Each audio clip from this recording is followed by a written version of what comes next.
Chapter 1. Ship on the Rocks. It was the 7th day of the storm. We didn't know where we were.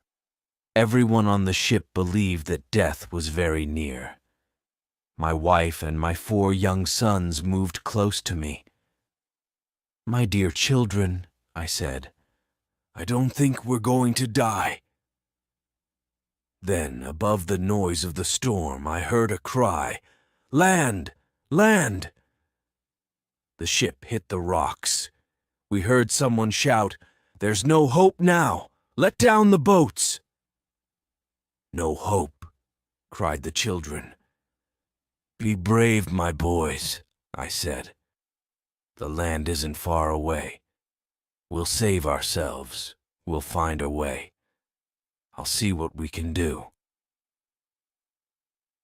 I left our room and looked around, but there were no sailors on the ship. They were all in boats on the sea. We were alone. I returned to my family. "It's all right," I said. "The front part of the ship is between 2 rocks, so it's above the water. Tomorrow the sea will be calmer, and we'll be able to reach the land." The children immediately became happier, but my wife understood the danger of our position. She prepared a meal and the boys went to bed, but my wife and I stayed awake and watched. The next day it was not as windy and the sky was clear. We could see that we were near land. "Now," I said, "let's go around the ship. Let's look for things that will help us reach the land. We need food and water, too. Then we'll meet again here." Fritz, my oldest boy, brought back guns and gunpowder. My second son, Ernest, found a box of tools, a lot of nails, a big knife, some small knives, and some other things. The box was very heavy, but Fritz helped him with it. When my third son, Jack, opened the door to one of the rooms, 2 big dogs jumped out at him. They were quite friendly, and he brought them with him. Then my wife came with Franz, our youngest son. "Good news," she said. "A donkey, 2 goats, a pig, 6 sheep, and some chickens are still alive." I said, "Those will all be useful, but not the dogs. They'll eat too much." "But father," said Jack, "they'll help us to catch animals for food when we reach the land." "Yes," I said, "but we haven't reached it yet. We need to make a boat. Let's get some barrels and some pieces of wood." So we started to work and we made a boat. We used one of the pieces of wood to hold the sail. At last, everything was ready, and we lowered the boat into the sea. It was too late to leave the ship that night, so I tied one end of a long rope to our boat and the other end to the ship. Then we had a meal and went to bed. Chapter 2. The Island. We all woke up early the next morning. I called the children together and said, "First, we must feed the animals. I hope we'll be able to come back for them later. Then let's take everything that will be useful to us." We took guns and gunpowder and bags of food. We took some cooking pots, the tools, nails and knives. We brought sailcloth to make a tent. The chickens seemed sad, so we brought them too. "The dogs," I said, "can swim behind the boat." At the last minute, my wife came carrying a big bag. I didn't ask her what was in it. At first, the boat turned round and round, but after a time, I learned to sail it. "Look!" cried Fritz as we came nearer the land. "Those are coconuts. We'll have coconuts to eat." The dogs were swimming towards calmer water. "They know the best place to land," I said. I'll follow them. 3 of the boys jumped onto the beach. Then they helped Franz to follow them. We took everything out of the boat and freed the chickens. Then I cut some wood from the trees, put it in the ground, and made a tent from the sailcloth. Now, I said to the children, go and bring some dry grass for our beds. While they were doing this, I found some big stones for a fireplace.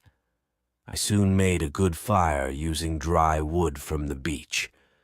My wife got a pot of water from the river and put it on the fire. Then, helped by little Franz, she began to cook a meal. Fritz took a gun to the other side of the river. Ernest went to the right along the beach, and Jack went to the left. Suddenly I heard Jack shouting. I took a gun and ran to help him. I found him standing in water up to his knees. "Come here, father," he shouted. "Come quickly. I've caught something really big." "All right," I said. "Bring it here." "I can't. It's caught me." I laughed.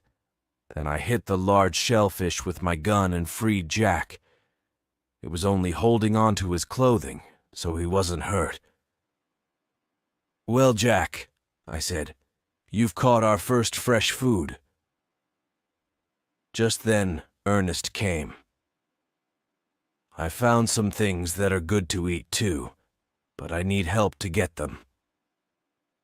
"What are they?" "They're shellfish too, but I can't get them off the rocks." "We'll take them later, after our meal." "The food's ready," said my wife, "but we should wait for Fritz." She looked at her pot. "How shall we eat it? We can't eat soup with a knife. We need spoons, but we haven't got any." "We can cut coconuts in half and use them." "We can, but we haven't got any coconuts," I said. "There are shells on the rocks," said Ernest. "We can use them if you help me." Fritz arrived, so the boys all went to get the shellfish. When they came back, Jack tried to open one with a knife. "I can't do it," he said. "I can't open it."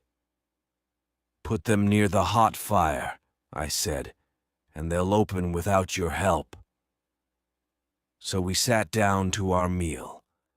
We ate the shellfish first, and then we used the shells as spoons for the soup. "But we haven't got any plates," said my wife. "I've got a plate," said Ernest, showing her a very big shell. "I found it on the beach. There are lots of these shells near the place where I found this one." "Then why?" I asked. "Didn't you bring plates for all of us?" The sun was going down when we finished our meal. Then my wife opened her bag from the ship and began to throw corn to the chickens. I stopped her. "I'm very glad that you've brought this, but we mustn't give it to the chickens. We must plant it. Then when it grows, we can make bread. The chickens can have other food." It was time for everyone to go to bed. We took our guns with us into the tent. Chapter 3. The Baby Monkey. We woke up very early the next day. "First," I said, "we must see if any of the sailors from the ship have reached land." "We don't all need to go," said my wife. "You take Fritz. I'll stay here with the other boys." "Yes," I answered. "I'll take Turk with us, and Flora can stay with you." Those were the names of our dogs. My wife gave us bags of food to take with us. We walked along the beach, looking in the sand for signs of other people, but we didn't find any. Fritz had a gun with him. "Shall I use the gun?" he asked. "If they're near, they'll hear it." "No," I said. If there are wild men on the island, they will hear it too. We don't want them to know we're here." We turned away from the beach and walked for about a mile. We came to a little wood. At every step we saw a new and beautiful plant. "What's this strange plant?" asked Fritz, "with these big things growing on it?" "Ah," I said, "those are gourds. They're very useful." We took some of the gourds and cut them open. "Now we must take out the soft part inside. We'll leave the shells to dry in the sun. Then we can make spoons and plates and cooking pots from them. That's why these plants are so useful." "I don't understand how you can make a cooking pot from this. If you put it on the fire, it'll burn." "Ah," I said, "but you don't put it on the fire. You fill it with water. Then you put hot stones into the water and the water will boil." We cut plates, spoons, and pots from the gourds and put them in the sun. We left signs to ourselves around the place so we could find it again later. We walked to a field of very tall grass. It was growing high above our heads. Now, where, I thought, have I seen grass like this? We had to cut our way through the grass. As I touched it, my hands became very wet. I put a hand to my mouth. Then I remembered. "Come here, Fritz. Cut one of these open and put the soft part in your mouth." He did that. "Oh," he said, "it's sweet like sugar." "It is sugar," I answered. "Let's take some back with us. The others will be very pleased and surprised." Next, we came to some coconut trees. As we moved nearer, we saw a lot of monkeys on the ground near the trees. But when they saw us, they ran up into the trees. They made angry noises at us. Fritz lifted his gun. "Stop!" I cried. "Why do you want to kill those monkeys?" "Because they're screaming at us. They're terrible, useless things. Or perhaps they're laughing at you." "Why are you getting so angry?" "Because they're laughing at you. They're right to laugh at an angry boy. And they aren't useless." "How can you make a monkey useful?" Fritz asked. I threw some stones at the monkeys in the trees, and the monkeys threw coconuts down at us. "There," I said, "an angry monkey can be quite useful." "More useful than an angry boy," said Fritz. "But I'm not angry now. I'll carry the coconuts." We came to more coconut trees, and the dog, Turk, ran in front of us. We heard cries of pain and angry cries from the monkeys up in the trees. We saw that Turk had one of the monkeys in his mouth. Fritz ran to save it, but it was too late. The monkey was dead. Its baby wasn't far away. It was in the grass, crying out in fear. Then a very strange thing happened. The baby monkey jumped onto Fritz's back and held onto his hair. "Take it off! Take it off!" cried Fritz. I laughed. "It's lost its mother, and so you've become its father." "Yes, it's very similar to its new father." I carefully took the monkey off Fritz's back and held it in my arms. "What shall we do with it?" I asked. "Can I take it home?" Cried Fritz. "I'll get milk for it from the goats on the ship, and soon it will learn to find food for itself." We returned to the beach, and my wife and the 3 other boys ran to meet us. They were very pleased to see the little monkey. "What are those sticks?" they asked. "They're for you to eat," said Fritz, and he gave the sugar to his brothers. A very good meal was waiting for us at the tent. Different sorts of fish and a bird were cooking over the fire. Franz caught the fish while we were away. Ernest caught the bird. The fish was very nice, but we didn't like the taste of Ernest's bird. The sun was going down when we finished our meal, and we all went to bed. Fritz took the little monkey with him. Chapter 4. Back to the ship. When I woke up, I said to my wife, "I don't know what to do first. There are so many things that we need to do." "First," she said, "you must bring those animals from the ship. Go with Fritz. The rest of us will look for a place where we can build a home." I said to her, "We'll have to stay on the ship all night. Tell Ernest to climb up that high tree. He should tie a piece of cloth to the top. If there's any danger, pull the cloth down. And you must put up a light on the ship," said my wife. "Then I'll know that you've got there safely."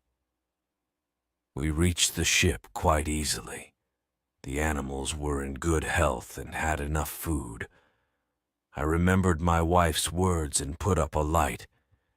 Then we had some food and went to sleep. We woke up very early the next morning and found useful things for our life on the island. "We must have plenty of gunpowder," said Fritz. "Then we'll be safe if we meet wild animals or enemies later." "We must think of the present," I said. "What do we need now for these next few days or weeks? We must take more sailcloth because we need to make a home, and we must think of food. What food is there on the ship?" "I've seen a barrel of butter," said Fritz, "and there's the ship's bread and some meat and salt." "But what will we do when the bread's finished, and the butter will soon go bad?" "Let's think of the present," I said. "We have enough problems to worry about now. We can think about the future later. Perhaps a ship will come and take us away." But I was wrong. It's always a good idea to prepare for the future. We didn't know that at the time, so we made some silly mistakes. We didn't take back things that we needed later. It was a slow job getting all these things together, so we had to spend a second night on the ship. We woke up late the next morning. "Now, Fritz," I said as we sat at breakfast, "how can we take these animals to the land?" "We can't put them in the boat," he said. "They're too heavy." "Can we make another boat?" "No, the animals are too big. What can we do? The pig can swim, but the goats and the donkey can't swim so far." "No," I said. "We can't make a boat that's big enough. There are a lot of barrels on the ship, enough for a bigger boat, but we haven't got time to make one." "Barrels!" cried Fritz. "Let's make a boat for each animal. Let's tie barrels to the animals. The barrels will hold them up above the water when we pull them behind the boat." "That's possible," I said. "Let's try first with one animal and see." We tied a barrel to each side of a sheep and put it into the sea. It went down and down, then finally I saw its head above the water and it began to swim. When it was tired, it stopped swimming. It stayed there, held up by the barrels. Fritz jumped into the sea and tied a rope to the sheep, and we pulled it back into the ship. We worked very hard, and for a time the job seemed impossible. The pig and the donkey were the most difficult. "Perhaps we should leave them," said Fritz. "We need the goats more than the other animals." We tied barrels to the goats, and then tried again with the pig and the donkey. The donkey seemed to understand, but the pig gave us a lot of trouble. "The pig's very fat," said Fritz, "and pigs are good swimmers. Perhaps its fat will keep it up in the water." So we didn't tie barrels to the pig. At last we got all the animals into the water. Then we climbed into the boat and put up the sail. There was a strong wind, and we soon reached the land. I cut the barrels from the animals, and they came up onto the beach. They were glad to be on land again. My wife and the boys came running. My wife was surprised to see all the animals, even the pig, safe on the land. "How did you think of using the barrels?" she asked. "I didn't think of it," I answered. "This was Fritz's plan, not mine." Chapter 5. A New Place. "What did you do, my dear, while Fritz and I were on the ship?" I asked. "I found a place for our new home," said my wife. "It was impossible to stay in the tent because it was so hot, and there are no trees here that we can sit under. So Ernest and Jack took their guns, and we took enough food with us for the day. The dogs came too. We came to a river and crossed it on stones. Then we walked up to higher ground. From there I could see a small group of 10 or 12 trees. They were the biggest trees that I've ever seen. We stopped and ate our lunch there. It seemed to me to be the perfect place to live. Now you know my story. I went to look for a new place to live, and I found one. Promise me that we'll go there tomorrow. We'll make a home for ourselves in one of those big trees." "What?" I said, laughing. "In a tree house. We can live under a tree, but how can we get up into the tree? Fly? You can laugh if you want to, but I'm sure that we can build a small hut in the branches. We'll think of a way to get up there." "Right," I said. "We'll all go and see the place tomorrow. Then we'll think about what we can do." During the night, I thought about our conversation. Then, as we sat at breakfast the next day, I said, "Yes, we'll move to the place that you saw on the other side of the river." I turned to the boys and said, "Now, what's the first thing that we must do?" "I know," said Jack. "We must move the tent there, and then take all our things and the animals. What do you think, Fritz?" "The place is on the other side of the river." Mother, Ernest, Jack, and Franz went across on stones. But the donkey and pig can't cross on those stones, and we can't carry our things across the water. We must build a bridge. That's the first thing, isn't it?" "No," said Ernest. "First, we must go out to the ship and bring back wood for the bridge." "We don't have to do that," said Jack. "There was a lot of wood on the beach where that shellfish caught me. It's come from other ships, and there will be more there now." "Good boy," I said. "Let's see what we can find." Jack was right. We found plenty of wood. We tied together the big pieces which were useful to us. We pulled them to the mouth of the river. Then we got the donkey, and with its help, we pulled the pieces of wood up the river. Finally, they were at the place where we wanted to build our bridge. It wasn't easy, but we put 3 long pieces across the river. Then we nailed more wood across them.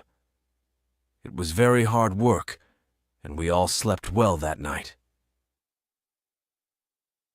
The next morning we got up early and began preparing for our journey. We put our pots, food, and smaller things into bags and hung them on each side of the donkey.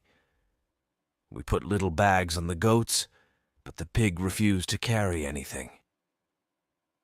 Franz sat on the back of the donkey so it could not run away. The boys and I carried the other things that we needed for the first few days in our new home. When we were all ready, my wife said, "We can't leave the chickens here. If we leave them, we'll lose them all." Fritz and Ernest tried to catch the chickens, but it was impossible. They ran away. "I'll show you how to do it," my wife said. She threw a little corn on the ground, and all the chickens ran to it. When she threw some more inside the tent, they all went inside. Then, while they were eating, she closed the tent. "Now, Jack, you go into the tent, catch the birds, and pass them out to us. We'll tie their legs and put them in 2 barrels on the donkey's back." At last, we were ready to start. We put our other things inside the tent and closed it carefully. Fritz and my wife went in front. Next came the donkey with Franz on its back, then Jack with the goats. The monkey rode on the goat that gave him his milk. After him came Ernest and the sheep, and I came last. The dogs helped us to keep all the animals in line. The pig did not want to come with us, so we left it behind. But when it saw us leaving, it came running after us. When we reached the bridge, it was there too. We crossed the bridge very carefully. I was worried about the weight of the donkey, so I went first. The bridge was all right, so the donkey went next. Then the rest followed, but not the pig. Oh no, the pig refused to go on the bridge. We tried everything but without success. Then, when we were all on the other side, the pig swam across. It followed us, so we reached the place where we wanted to make our new home. "These are wonderful trees," said Fritz. "They're so tall." "Yes," I said. "I didn't think they were as big as this. This is an excellent place. If we can make a house in one of these trees, we'll be safe from wild animals." We tied up the animals so they couldn't escape, but not the pig. The pig lay down and slept. We freed the chickens, and my wife started a fire and cooked a meal for us. Chapter 6. The Rope Ladder. After the meal, I said, "We must sleep on the ground tonight. I can't see how we can get up into a tree this evening." Then I went to the beach with Fritz and Ernest. We looked for the things that we needed for a ladder. The beach was covered with pieces of wood of all sizes, carried there from ships by the sea. "It'll be difficult to make a ladder out of these pieces of wood," said Fritz, "and it'll be very heavy." "Look at those tall, thick plants there," cried Ernest. "They're what we need. Bamboo." I cut some bamboo into pieces about 6 feet long. Then I tied them together so I could carry them. Then I cut some straight sticks. "I can make a bow with this bamboo," I said, "and arrows from these sticks." We went back to the biggest tree carrying the bamboo. We put it on the ground. "That branch is about 30 feet high," I said. "We've got more than 60 feet of thick rope and a lot of thin rope.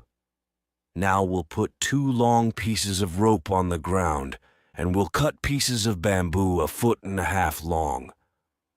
Fritz, you cut the pieces. Ernest will help me with the rope." So we began to work. "Now," I said, "we must tie pieces of bamboo across the ropes to make steps. Then we'll have a rope ladder." We worked very hard, and after a few hours a ladder was ready. Then I made a bow from another piece of bamboo. "Ernest," I said, "make arrows from these sticks. Put a big nail in one end." "Oh," cried Jack, "a bow and arrows. What are you going to do with them? I want to play with them. I'm not making a toy, Jack. I'm going to shoot with this. But soon you'll all have bows and arrows because we must be careful with our gunpowder. When we've used this gunpowder, we won't be able to get any more.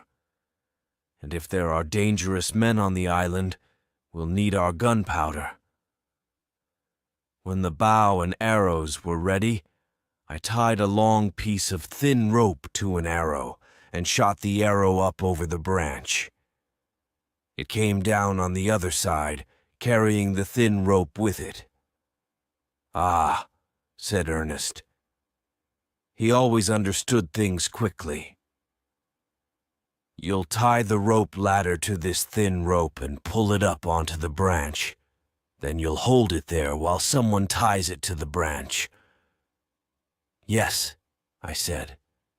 "You climb up there. You're smaller than Fritz, and I don't think Jack can tie the ladder well enough." Soon the ladder was tied to the branch. "That's a good day's work," I said. "Now we must tie up the animals and we'll sleep at the foot of the tree. Tomorrow we'll begin to build our tree house." "Look," said Jack. "The chickens are on our rope ladder." I looked. Each chicken was sitting on a step. They were already very comfortable. I lit a big fire to keep away dangerous animals. Then I decided to stay awake and watch. Chapter 7. The Tree House. I was worried at first. I didn't feel that we were in a very safe place. I heard a strange sound. No, it was only the movement of the trees. The fire was getting low. What were those shadows? Was that a wild animal moving nearer, nearer? I got up and put more wood on the fire. At last, I felt safer and went to sleep. It was light when I woke up. All the others were already awake. We had breakfast and then we started work again. My wife milked the goats. Then she went down to the beach with Ernest, Jack, Franz, and the donkey to get wood for the tree house. Fritz and I climbed up the ladder into the tree and planned our new home. "These branches," I said, "are thick and close together, and they come straight out from the tree. The floor of the house can be here, and the tree will be one of the walls." Fritz looked up and said, "Those higher branches will hold up the roof." "But what sort of roof?"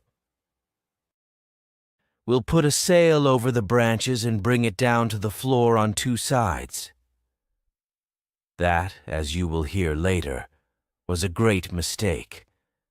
I was very stupid, but at the time, Fritz and I were very pleased with our simple plans. "This fourth side," I said, "will be open. We can look out from there. Perhaps we'll make a place where we can sit outside in the daytime." "It will be a beautiful house," said Fritz. Then my wife and Ernest arrived. The donkey was pulling a lot of wood behind it. More wood was tied on its back, and Franz was sitting on top of that. They left the wood and went back for more. "How shall we get it up here?" said Fritz. "Shall I carry it up the ladder?" "No, we must pull it up. Now where did I see? Yes, I remember. It was in Ernest's box of tools." Fritz found the little wheel. We tied it to a branch and pulled up the pieces of wood. Then I started to make the floor. When evening came, the floor was finished.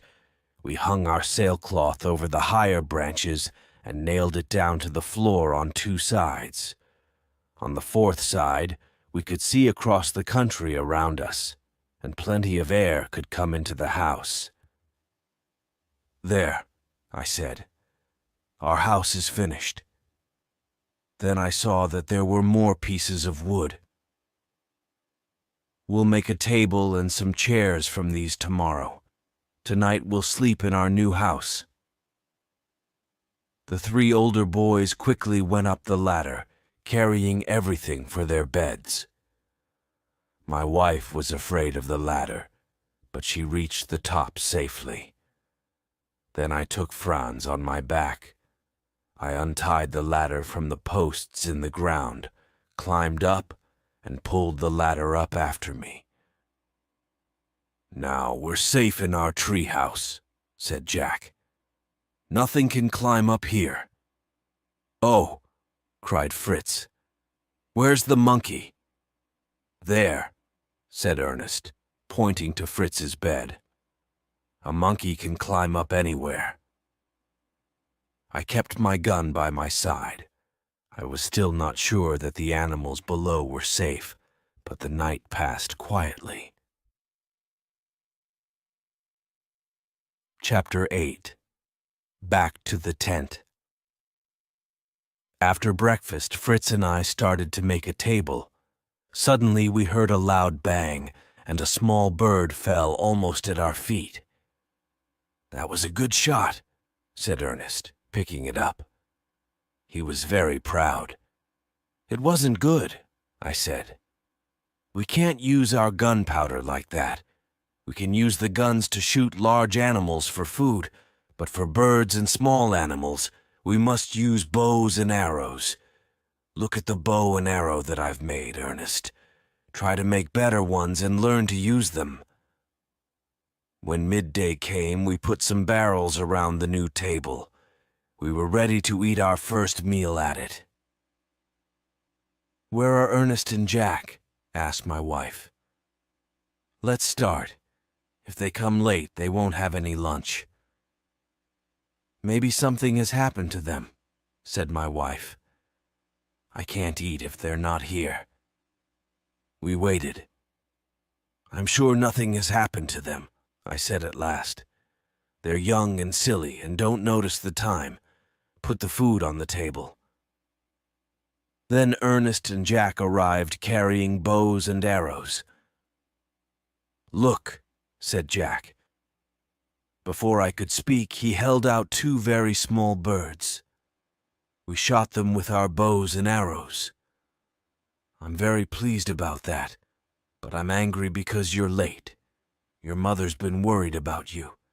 Sit down and eat your lunch." We only had meat and a little bread for lunch. The bread was very hard. The meat was an animal that I shot the day before. "I left some things at the tent," said my wife. "If we get them, I can give you better meals." We left and walked towards the beach. The dogs went in front. This time the little monkey was riding on Turk's back. Then came Fritz, Ernest, and Jack with their bows and arrows. My wife, Franz, and I came last. There was still a lot of wood on the beach, and I noticed 2 long pieces just the same shape. Their ends were turned up. "Now where," I thought, "have I seen pieces of wood shaped like that?" Ah, I remember. In Switzerland, of course. We reached the tent and found everything in the same place as before. Everyone looked for the things that they wanted. Fritz got some gunpowder while I found the butter. My wife pointed to a bag that I remembered putting into our boat. "What is it?" I asked. "Ah," she said. "That's what I wanted for our lunch. Potatoes." "There are only enough for 1 meal," I said. "But if we plant them, we'll have plenty next year, enough for all our meals." Jack was listening to this. "We can eat these potatoes, and then we can find wild potatoes," he said. "You found sugar and coconuts." "No, Jack. Wild potatoes grow on the top of high mountains, and they're very small and not very good to eat. These potatoes are different from wild ones. We must make a garden and grow potatoes in it." "But what can we eat now?" asked Jack. "I'll see what I can find," I answered. "Until our garden's ready, there are some wild plants that we can use." Next, Fritz and I went to get salt. The seawater dried on the rocks and left salt behind. We were able to get enough to give our food some taste, but we were stupid not to take more than that. Chapter 9. The Sledge. Later in bed, I thought, that barrel of butter was very heavy. We must find a way to carry heavy things. I thought about our animals tied up at the foot of the tree at night. They weren't safe. We must make huts for them. We needed wood for this, but more than we used for the floor of our house. We also needed bamboo. The donkey couldn't carry so much, so we must make a sledge. Those 2 pieces of wood on the beach were just the right shape for the bottom of a sledge. Early in the morning, Ernest and I climbed quietly down the ladder. I took some tools, nails, and a piece of light rope. We found the 2 pieces of wood and nailed them together with smaller pieces.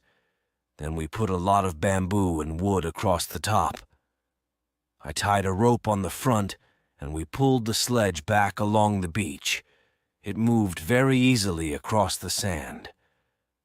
When we were finishing our breakfast, we heard a loud noise from the chickens. We all ran to them. "It's the monkey!" cried Ernest. "He's running after them." Then we saw the monkey hiding behind a tree. He was eating an egg. The monkey ran away to another tree, and Ernest ran after him. Soon Ernest came back with 4 more eggs. My wife went and looked in the grass. "One of the chickens is sitting on her eggs," she said. "Soon we'll have some little ones. We must make a safe place for the chickens. Then we can keep the monkey away from them." After lunch, Ernest and I went out again with the donkey. The donkey pulled the sledge to the beach. We put more wood and bamboo on the sledge, and then I looked at the sky. "We must go home," I said. "There are clouds in the sky, and the wind is getting stronger." Then I looked at the place where the ship was still on the rocks. Another storm could carry the rest of it away. We must make one more journey to the ship before it breaks into pieces. Why was I so stupid on our last journey?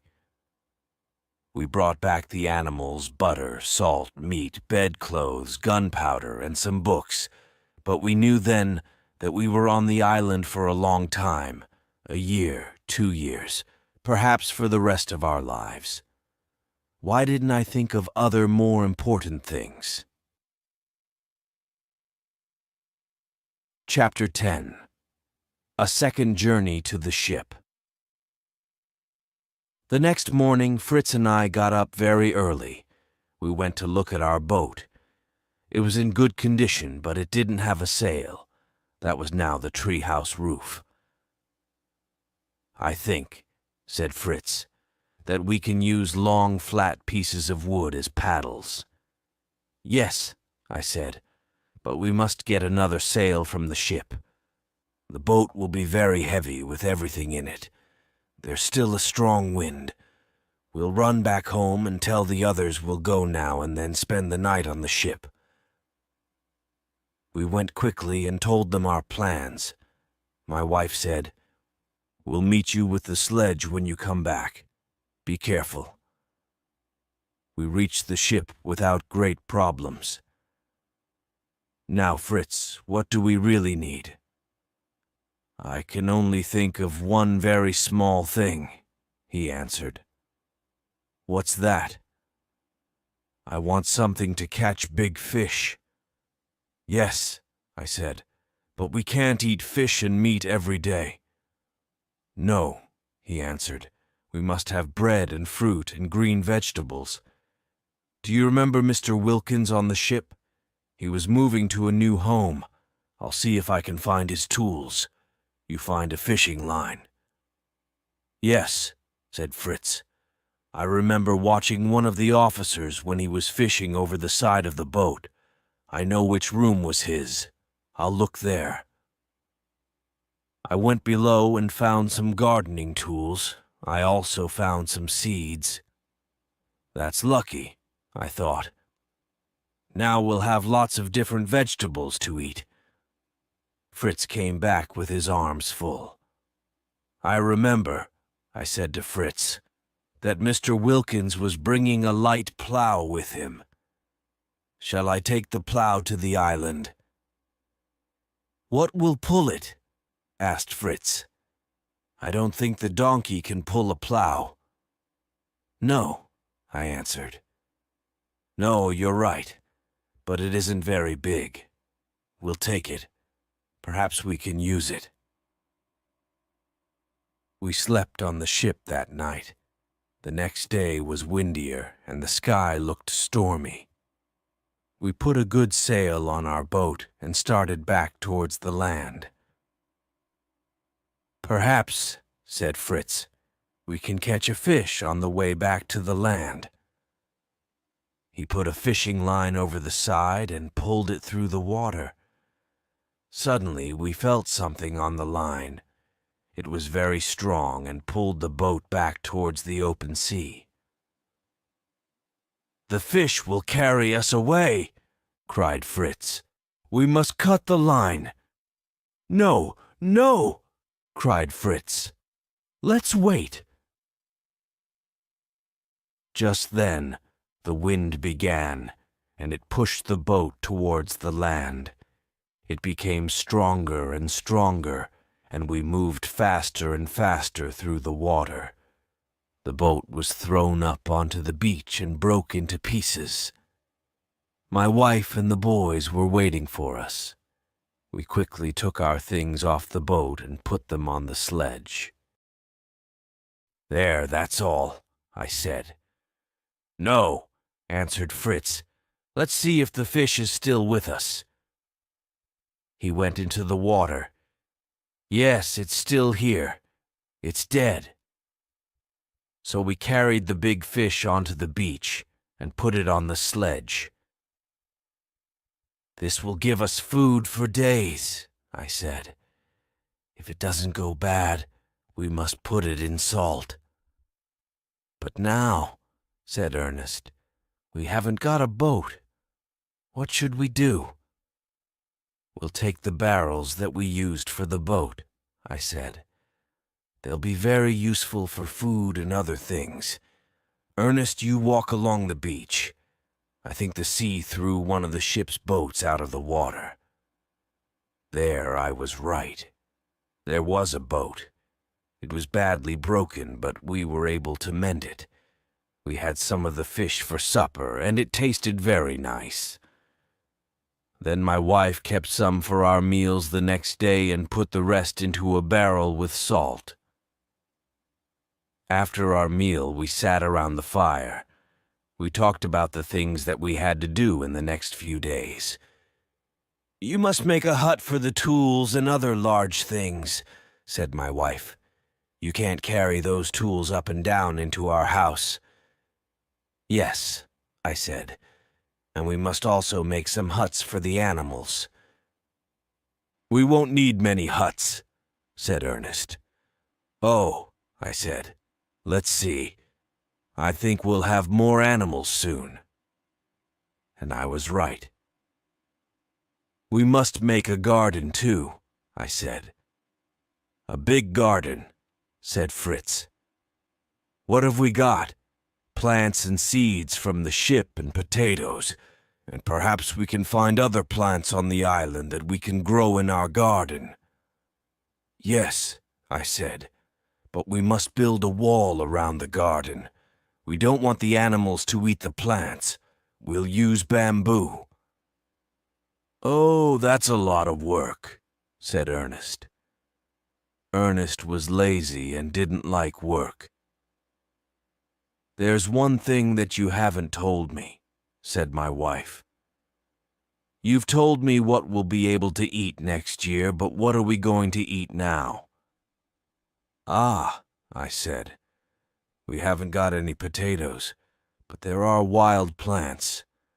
I'm sure that there are sweet potatoes on this island." The next morning we all went out and looked for sweet potatoes. For some time we didn't find anything. Then Fritz found a plant and called me. "Is this a sweet potato?" he asked. "Yes," I said, "it is." We looked around and found more. Back at the treehouse, my wife cooked the sweet potatoes. They tasted like potatoes, but not as nice.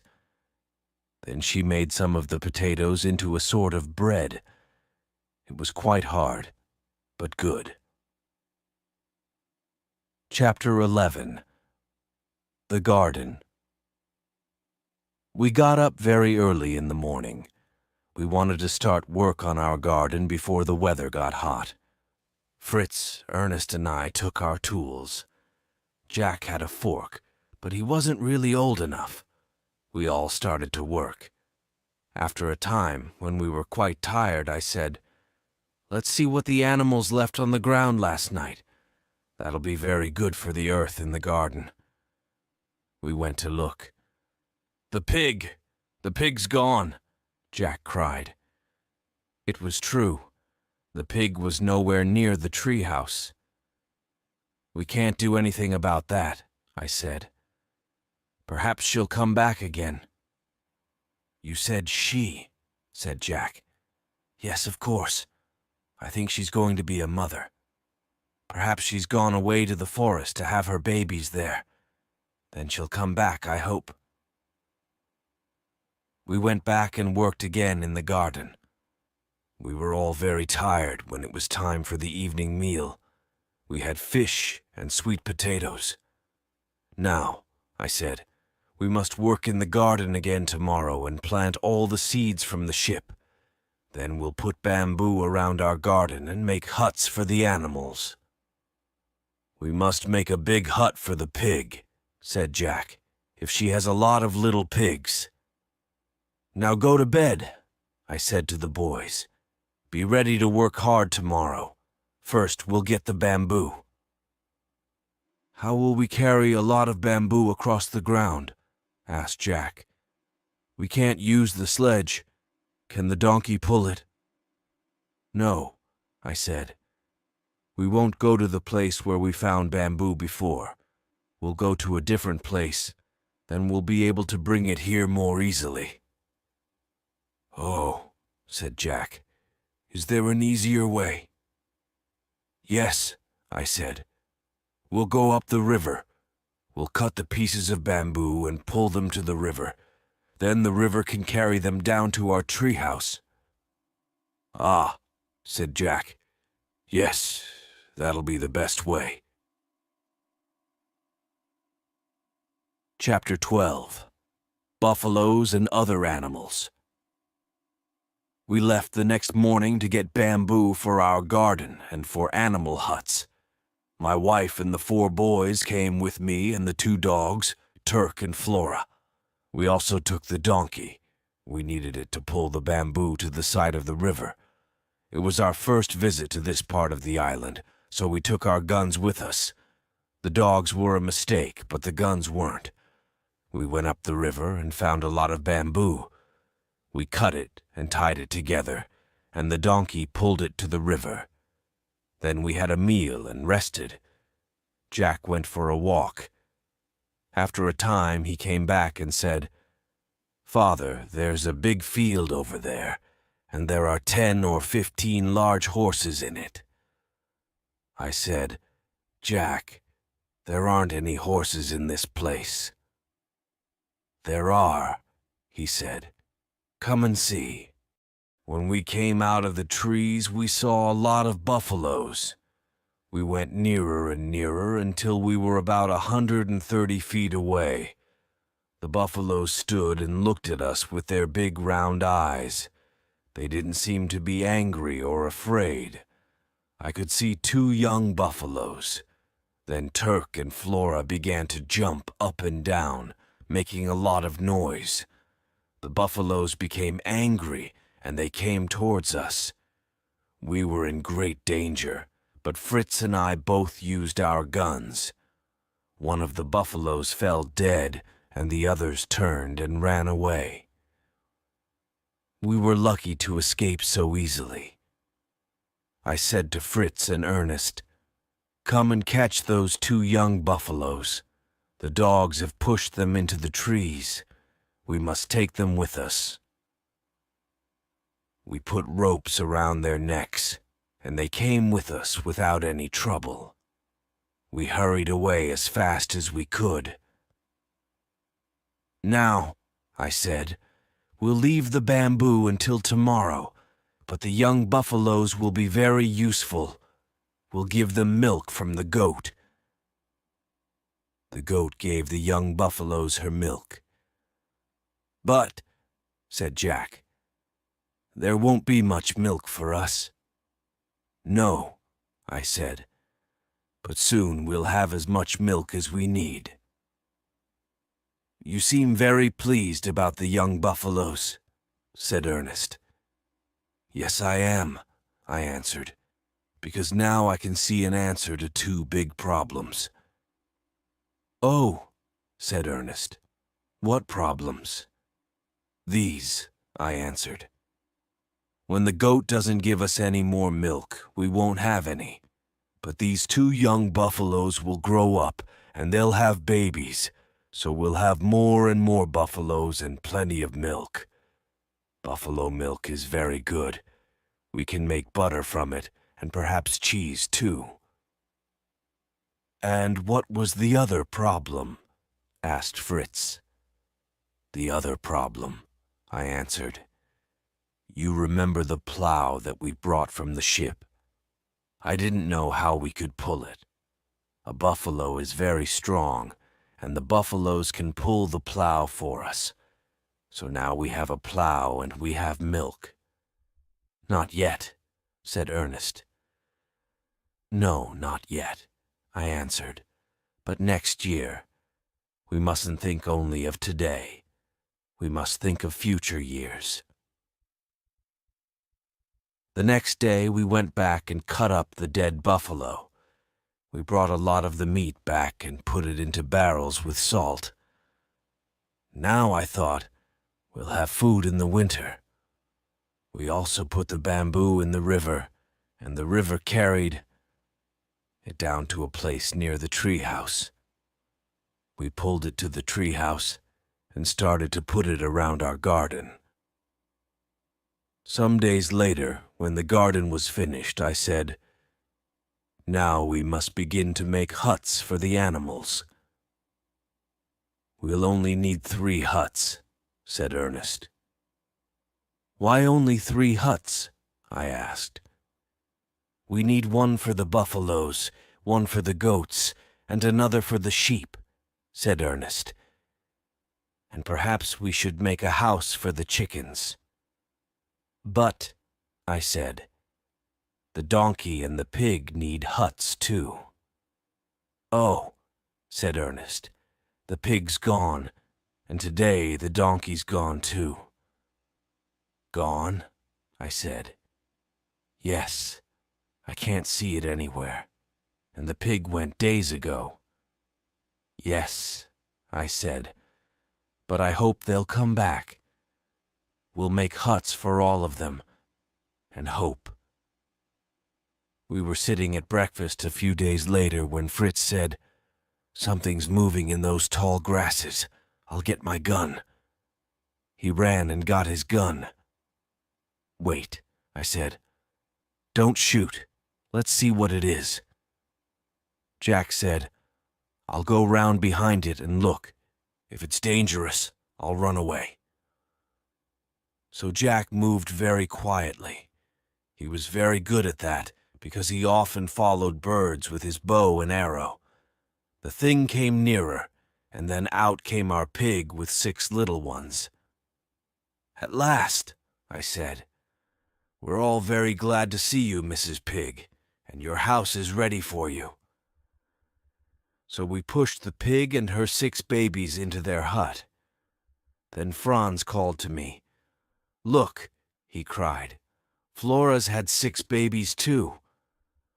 So now we had 8 dogs and 7 pigs. "Now, where's our donkey?" I said. One morning we were planting potatoes in the garden when we heard a strange noise. "What's that?" I said. "What sort of animal is making that noise?" The dogs heard it too. They looked ready for a fight. We all looked around. We couldn't see anything, but the noise continued. It came nearer and nearer, and our dogs became angrier and angrier. I tied them to a tree. Then Fritz put down his gun and started to laugh. "I can see it," he said. "It's our donkey. He's come back." There he was, and then we saw that he wasn't alone. Our donkey was bringing another animal with him, very similar to a donkey but smaller. "That," I said to Jack and Ernest, "is probably a kind of wild donkey. Now don't make a sound. Fritz and I will try to catch her." Fritz moved towards our donkey, holding some salt in his hand. Our donkey loved salt. He came to Fritz, and the wild donkey came a little closer too. Then, when she was near enough, I put a rope over her head from behind her. She fought against us, but at last we were able to tie her up. I said, "Perhaps the wild donkey will have babies. It will be easier to teach her if she does, and she'll be useful to us." And that is what happened in the end. The chickens were sitting on eggs, and soon we had 40 little ones. So now we had a lot of animals to feed. We had the donkey and the wild donkey, 2 buffaloes, the goats, the pigs, the dogs, the sheep, and the monkey. I said, "We must work very hard and get food for all these animals. The rainy season is coming." So we brought the tent from the beach and filled it with dry grass. We got sweet potatoes and coconuts and put them in a dry place at the foot of the tree. Chapter 13. Winter. There were dark clouds in the sky, and the sea was stormy. I looked out to sea and thought, "The sea has finally broken up our ship. There will be more wood on the beach, and this rough sea will come up to our boat on the beach." "Boys," I said, "we must pull our boat high up on the beach. We don't want the sea to carry it away, and we must turn it over so it doesn't fill with water." We went down to the beach and pulled the boat up high on the sand and turned it over. Then Ernest pointed and said, "What's that thing there? That square thing?" I looked and saw a big box. It was nearly covered with sand. We uncovered it and opened it, and it was full of a sailor's clothes.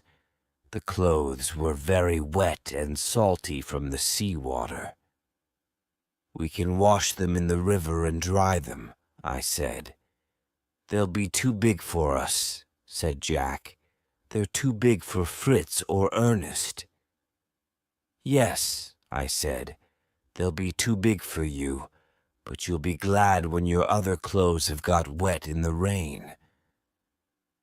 Then I thought, now winter's coming. What do we need? Dry firewood for my wife to cook with under the treehouse. We didn't, of course, cook in the treehouse because of the wooden floor. So we found a lot of firewood and put it at the foot of the tree, under the tree house. Then I thought, in the stormy weather, we won't be able to go far from our house to get food. We must be sure that we have a lot of food in or near the house. Then we can use that when the weather's very bad. We've got barrels of salt meat and buffalo meat. I hope it will keep well. We can't get any more salt. The sea was now coming up over the rocks, and there was no sunshine to dry the salt. My thoughts continued. We've got eggs, of course, from our chickens. Perhaps we can catch fish with the fishing line from the ship, but that's not easy when the sea is very stormy. We've got sweet potatoes and a lot of coconuts. The goats will give us a little milk, and there's plenty of dry grass for our animals. Now I said to my family, we've got a good house and plenty of food, so we're ready for the winter. That's what I thought, but I was very wrong. The next few months were probably the unhappiest months that I have ever known in all my life. We had 4 enemies: the rain, the wind, the cold, and the shorter days. The days were not much shorter, but we had to spend a lot of time inside the house because of the bad weather. The rain came down like a river from the sky. It rained nearly all day and all night. There were only a few days when it stopped. Most of the land was under water. The river was too big to cross, and our bridge was broken. Luckily, our garden was on higher ground, and our plants were beginning to come through. The wind was very strong. When we made our tree house, I didn't think about the wind. If a house is built on the ground with good walls and a low roof, the wind will pass over it. The house is safe, but when a house is built up in a tree, the wind goes up into it. The roof of our house was made of sailcloth. When it rained, there were deep pools of water on the roof. The water ran over the sides onto the floor. Then the strong wind pushed the sailcloth up, and a river of rain came down into the room. The days were not as hot as before, and the nights were the same, sometimes even cold.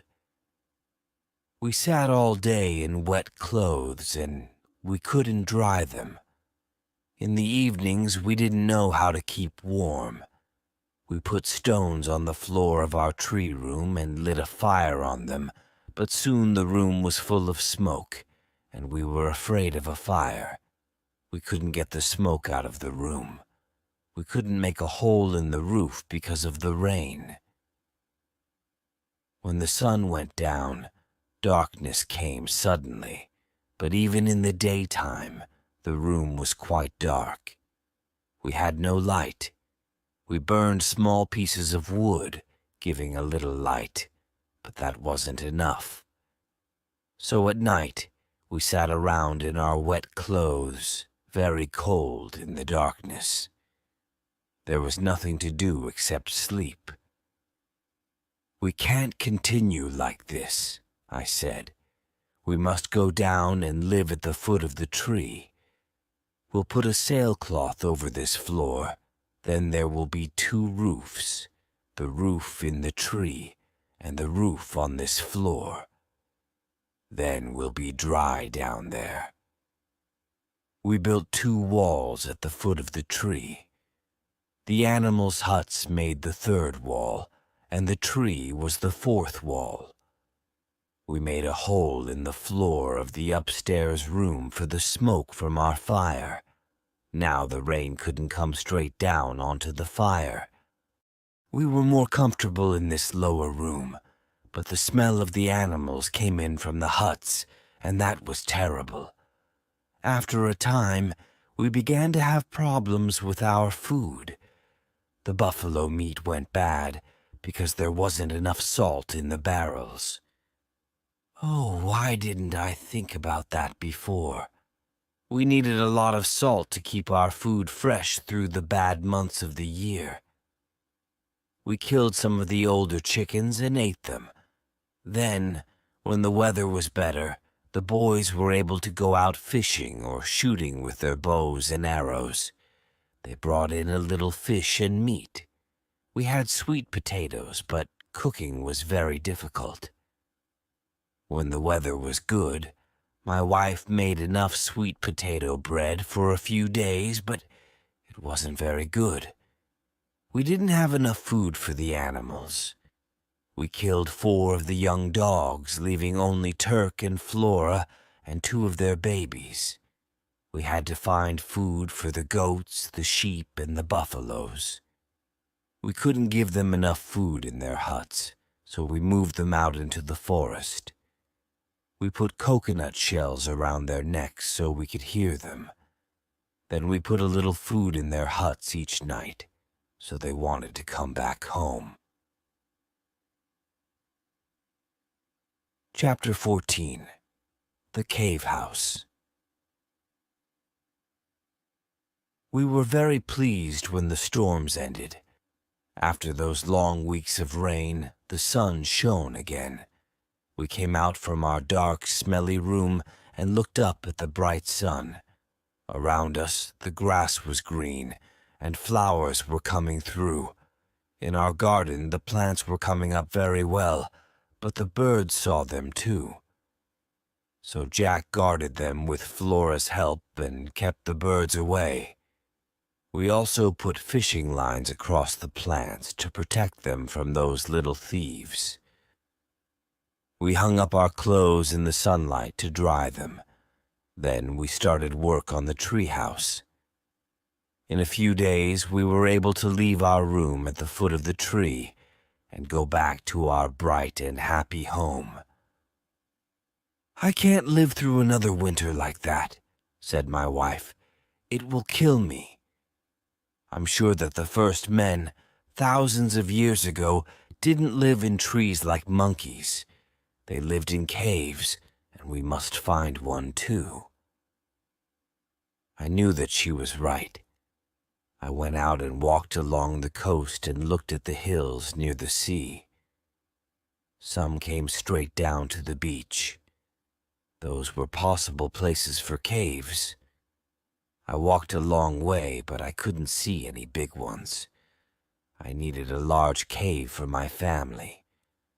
I went back and told my wife and the boys the caves weren't large enough for us.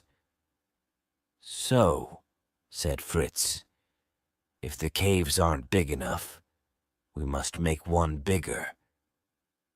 "You can try," I said, "but the rock's very hard. I don't know if it's possible. I'll take you to the best cave that I found above the beach. It was probably made by the sea, but the sea's gone down and left it in the side of the hill.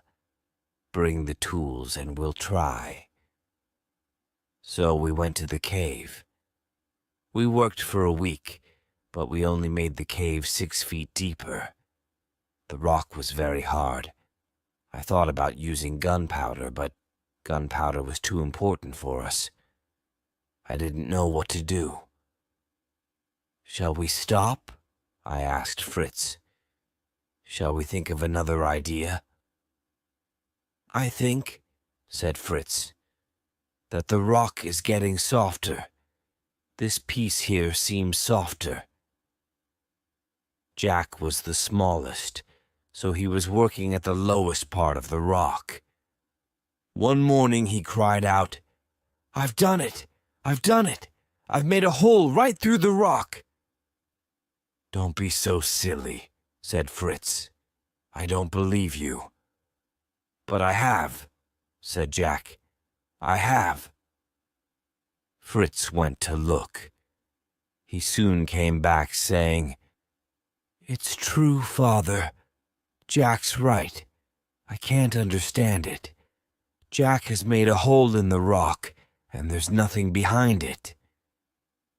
I was very surprised.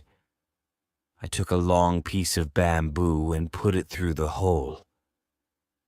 "Yes," I said, "there's nothing behind there." "Let's make the hole bigger," said Fritz. "Then one of us can go through." I said, "That's dangerous. If the hole's very deep, you'll fall. We must be very careful. Let's make the hole a little bigger. Then I can put my head in and look." So we made the hole bigger, and I put my head in. Suddenly I felt very ill. I moved away. "You mustn't go into the cave, boys, if it's a cave," I said. "The air's really bad and dangerous. I'm sure you can die in there. First, we must drive out the bad air." "How can we do that?" asked Fritz. "We must light a fire," I replied. So we put burning grass and sticks into the hole, but the fire went out immediately. "Perhaps," said Ernest, "if we light a fire just in front of the hole, the hot air will pull the cold air out of the cave." "Yes, that's possible," I said, "but I think that will be slow and perhaps dangerous. I think this time we should use some of our gunpowder." So I took some coconut shells, tied some rope around them, and filled them with gunpowder. Then I lit one and threw it quickly into the cave. There was a very loud noise, and the bad air came out with the smoke. I did the same with 2 more coconut shells, and then we tried to light a fire again. This time the fire burned. It didn't burn very well, but the smoke and hot air came out through the hole, and soon the fire was burning better. At last it began to burn brightly, as brightly inside the cave as in the open air. "Run to the treehouse," I said to Ernest. "Bring all the small pieces of wood that we've got. We can use them as light when we go into the cave." While he was gone, we made the mouth of the cave bigger. Then we could see the walls that were nearest the doorway. Jack looked in and said, "The walls are covered with beautiful stones in lots of different colors. It's wonderful." I looked into the cave. Jack was right. The walls were covered with things that looked like stones. "That's very strange," I said. "What are they?" Then Ernest came back from the treehouse bringing the wood. I went into the cave first. I wanted to be sure that the air was good. I looked at the stones. Some were lying on the floor because of the gunpowder. I took one and tasted it. "It's salt! Look, boys!" I cried. "We'll never have to look for salt again. Next winter we'll have plenty of salt, and we'll have meat through all the bad months." We looked around the cave. It was very big. I saw that we could make a room at one end for all our things, with a bedroom next to it. We could have another big room as a kitchen and sitting room. "But," I said, "there's one thing that we must make now. I don't think this end of the cave is very far from the outside air. I'll hit the rock inside the cave. I want you, Fritz, to go outside and listen. Tell me where you hear me most clearly. Put a stick there to show the place." So Fritz went out, and I started to knock on the inside of the cave wall in different places. After a time, he came back and said, "I found the best place. I can hear you quite well." "Ah," I said, "then we'll make a hole through there from the outside. We need fresh air in the cave. It'll be hard work, but we must do it." It was hard work, but after 2 days Fritz was able to put bamboo through the hole. The other end of it came into the cave. Then we made the hole bigger from inside the cave. "Now," I said, "we can make a fireplace with a hole for the smoke." So we started work. Using stones and earth, we made a good fireplace with a hole for the smoke. "Now," I said, "we'll see if this idea really works." So we lit a fire, but the smoke came out into the cave. I saw that the boys were very sad. They thought that all their work was for nothing. "No," I said, "don't worry. When the hole gets warm, the air will go up it. It'll be all right. Keep the fire going for 2 days and it'll work very well." And that was what happened. On the second evening, the air began to go up the hole, and it took all the smoke out of the cave. "Now," I said, "we don't have to fear the next winter." My wife was very pleased. She said, "Now I can cook and dry your clothes, and we can sit around a nice bright fire on winter evenings. We'll be very happy." "Yes," I said, "but we'll have to do a lot more work. Next winter we'll have more animals. We must build a farm between the treehouse and the cave. Then the animals can live there in the summer and winter." "And we'll need a lot more food," said Fritz. "Yes," I said, "we can use the plow to make fields, and we must grow lots of vegetables. To work, to work." So we all had a very busy summer. We put lots of salt meat, dried fish, and coconuts in the cave. When the end of the year came, we added potatoes and sweet potatoes. Then we made a hut at the farm and put dried grass and other food in it for the animals. We built a small hut there for someone to live in. They could look after the farm at night and drive away wild animals. "What are we going to do about clothes?" asked my wife. "The boys' clothes are in a terrible state, and the clothes from the sailor's box aren't very useful. When we found them, they were full of seawater. Now they're falling to pieces. They'll be all right for another year, but not longer. I must make cloth." "How can you make cloth?" said Fritz. "From what? We've only got 2 sheep." "There are plants," I said, "that we can use for cloth. I won't tell you about all our problems with those plants, but in the end, my wife was able to make cloth. It wasn't very good, and it wasn't very white, but she was happy. But until then, the boys wore animal skins. They caught the animals, and we now had plenty of salt, so we prepared the skins, and my wife was able to make clothes out of them.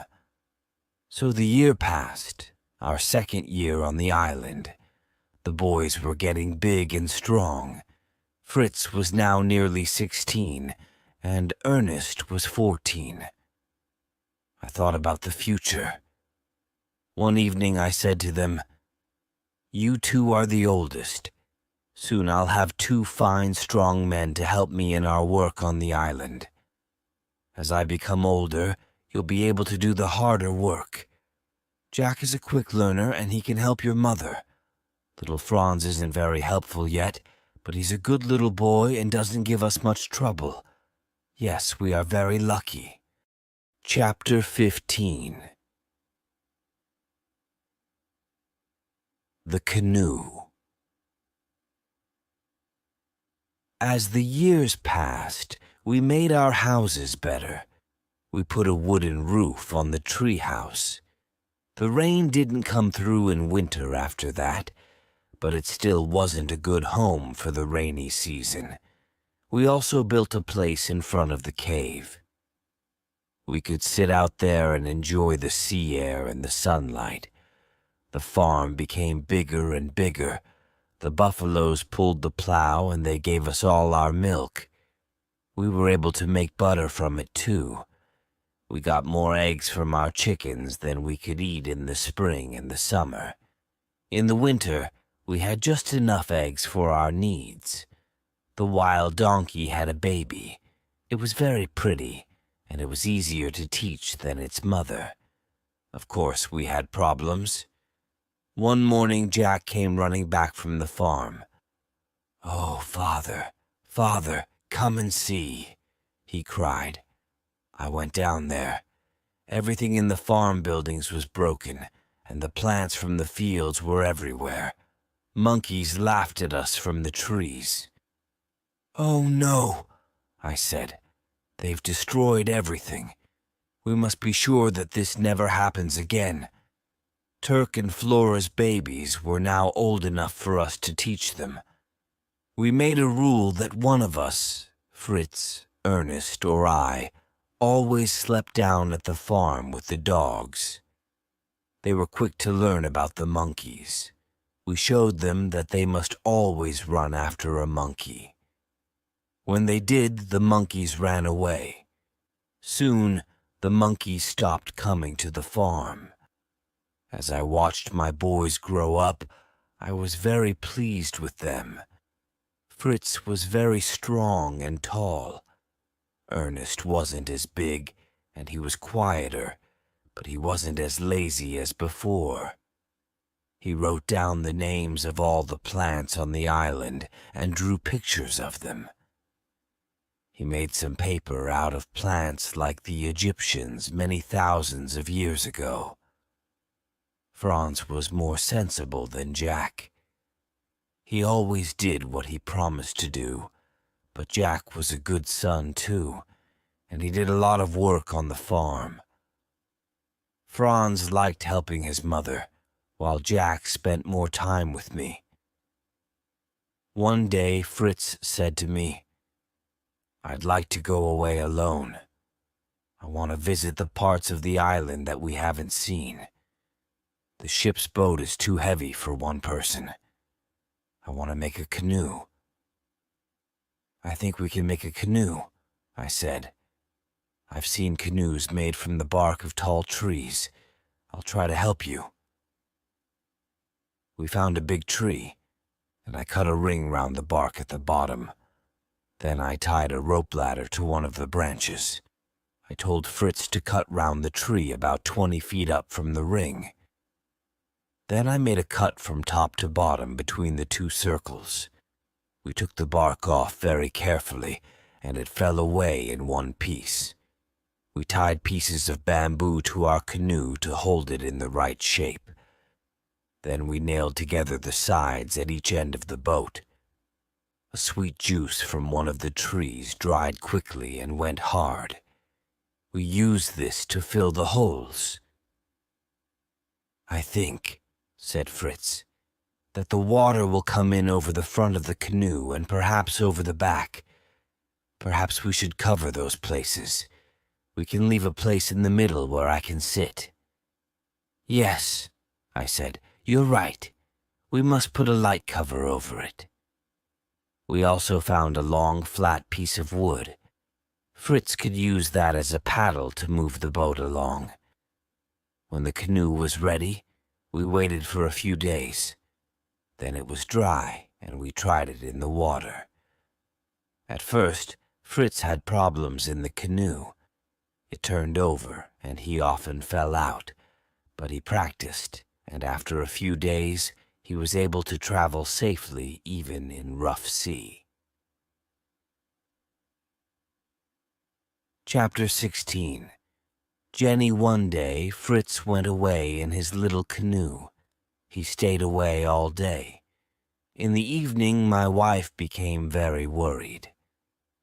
"I'm afraid that something has happened to him," she said. We couldn't do anything, so we went to bed, but we didn't sleep very much.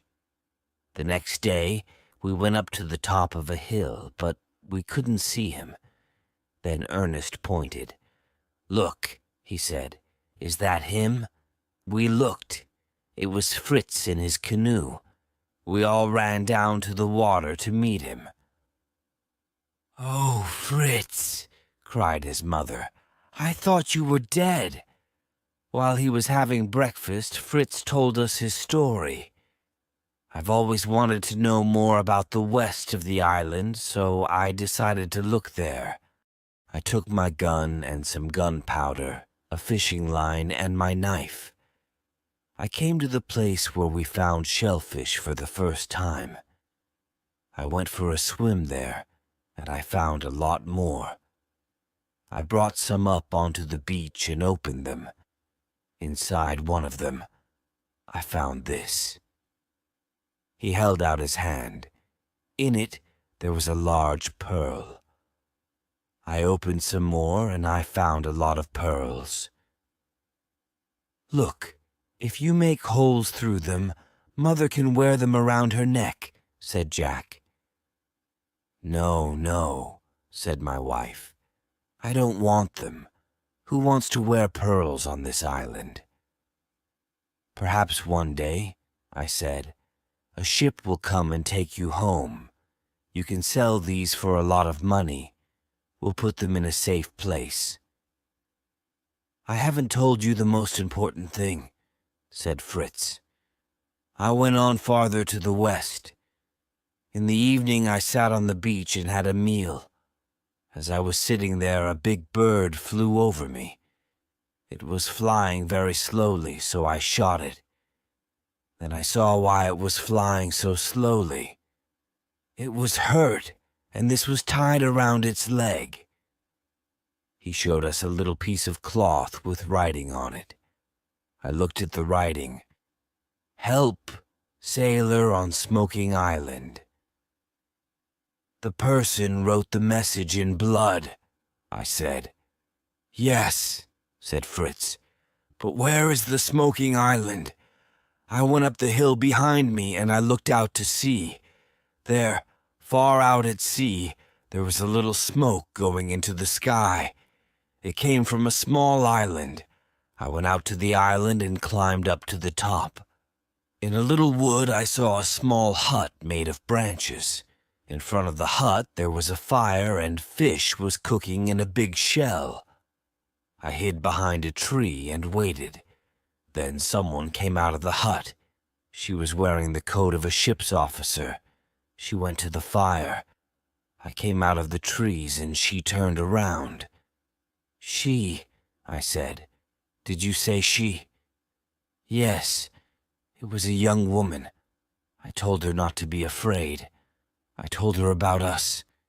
She can live with us, can't she? We will bring her here, won't we?" "Yes, of course we will. But tell us about her." "Her father's William Montrose, an officer who lives in India. Her mother died when she was born. Her father was going back to England in a ship with his men, so Jenny had to travel in another ship. Her ship was lost in a storm a year ago. She got away in a boat with the ship's officer and some sailors. The officer gave her his coat. He told her to watch for another ship or for land. Then another storm came. A big wave covered the boat. She doesn't know what happened after that.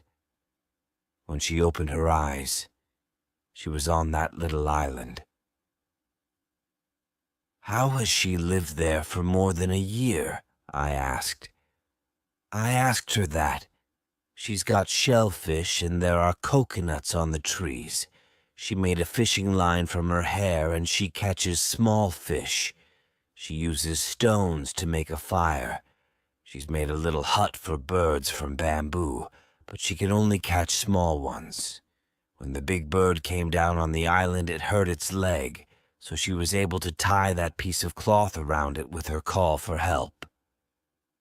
"And the bird came to you?" "Yes," said Fritz. "I sat with her and listened to her story. Then I told her to stay on the island.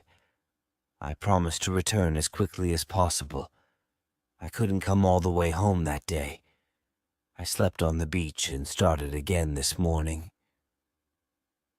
Can we go to Jenny today? Yes, I said. Yes, if we start immediately.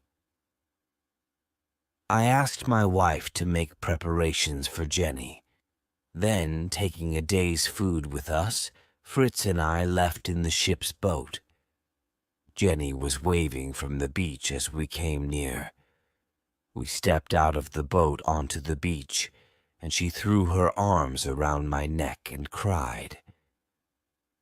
We sailed back home along the coast. Mother and the 3 boys were waiting on the beach to meet Jenny. My wife said, "I'll have to dress you like one of my sons because these are our only clothes." Jenny had a bath and dressed in sailor's clothes. Then she joined us for a large lunch, and Jack put flowers in her hair.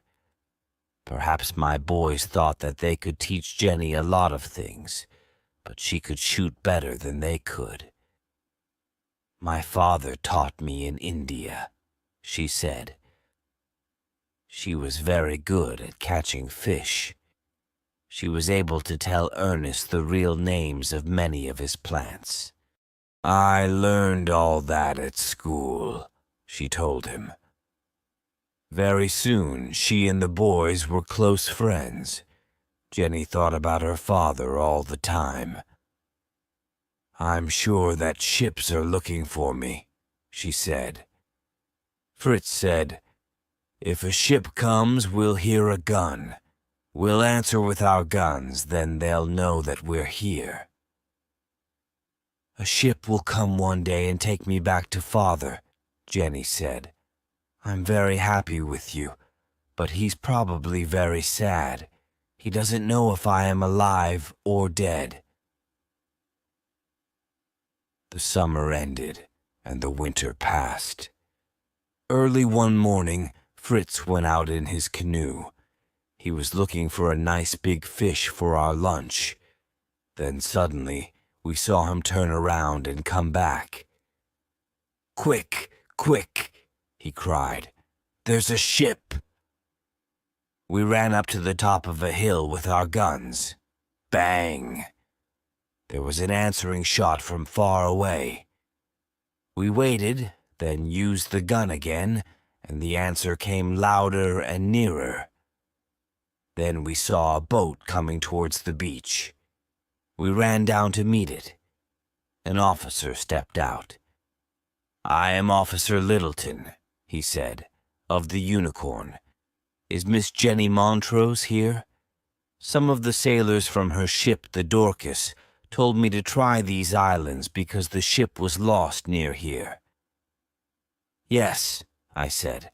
"Miss Jenny Montrose is here and she's safe." He looked at me and my family and at Jenny in sailor's clothes. "But," he said, I told him my name. "And this is my wife, my sons Fritz, Ernest, Jack, Franz, and this," I said, "is Jenny, our Jenny." Chapter 17. The End. I am writing this chapter with a sad heart. The Unicorn's boat is waiting to take this story of our life here to England. There, perhaps it will become a book.